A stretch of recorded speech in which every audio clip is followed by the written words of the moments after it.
안녕하세요. 법무법인 로얄의 안동환 변호사입니다.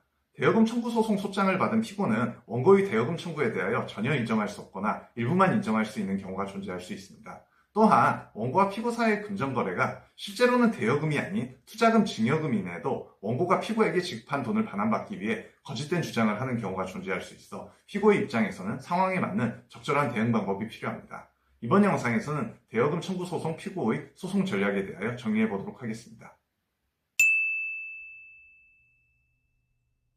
대여금 청구 소송에서 원고의 청구가 인정되기 위해서는 약속한 변제기가 지난 사실, 금전소비대차계약 체결 사실, 원고가 피고에게 돈을 지급한 사실이라는 세 가지 요건에 대하여 원고가 입증을 하여야 합니다. 따라서 이 세 가지 요건 중 한 가지라도 입증이 미비하다면 원고의 청구는 인정될 수 없으므로 피고의 입장에서는 원고의 입증이 미비하다는 점에 대한 항변이 필수적입니다. 특히 원고가 피고에게 지급한 돈이 대여금이 아닌 투자금, 증여금에 해당하는 경우라면 피고는 돈이 지급될 당시 여러 가지 정황을 확인할 수 있는 문자 메시지, 카카오톡 메시지, 통화 녹음, 통장 거래 내용, 제3자의 사실 확인서 등 입증 자료를 제출하여 피고에게 원고가 지급한 돈이 변제 의무가 있는 대여금이 아니라는 점을 항변하는 것이 필수적이라 할 것입니다. 요건 사실에 대한 원고의 입증이 완전하여 원고의 피고에 대한 대여금 채권 존재의 자체는 인정이 된다 할지라도 원고가 어떤 방식으로든 면제의 의사 표시를 한 사정이 있을 경우 피고는 이를 입증함으로써 원고의 청구를 방어할 수 있습니다.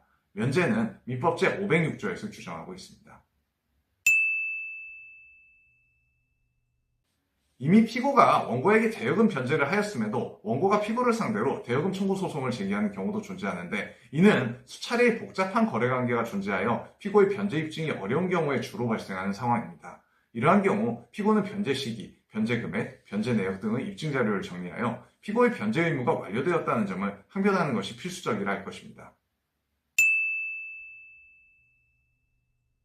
채권은 그 성질에 따라 각기 다른 소멸시효가 적용되며 소멸시효가 완성되면 채권은 소멸하게 됩니다. 따라서 대여금 청구 소송의 피고는 원고가 주장하는 대여금 채권의 소멸시효에 대하여 검토할 필요가 있습니다. 개인 간의 거래에서 발생하는 민사채권은 그 소멸시효가 대부분 10년이지만 상행위로 인한 거래에서 발생하는 상사채권은 소멸시효가 5년으로 민사채권에 비해 그 소멸시효가 단기에 해당합니다. 따라서 피고 입장에서 원고와 피고 사이의 대여금 채권이 상사채권이라는 점을 주장할 수 있고 이를 통해 소멸시효 완성을 주장할 수 있는 상황이라면 이를 적극적으로 활용할 필요가 있습니다. 지금까지 대여금 청구 소송 피고의 소송 전략에 대하여 알아보았습니다. 대여금 청구 소송과 관련한 더 자세한 내용과 관련 사건 성공 사례들은 법무법인 로얄 안동환 변호사의 블로그에서도 확인하실 수 있습니다. 더 많은 법률 정보로 찾아뵙도록 하겠습니다. 해당 영상이 유익하였다면 구독과 좋아요도 부탁드립니다. 감사합니다.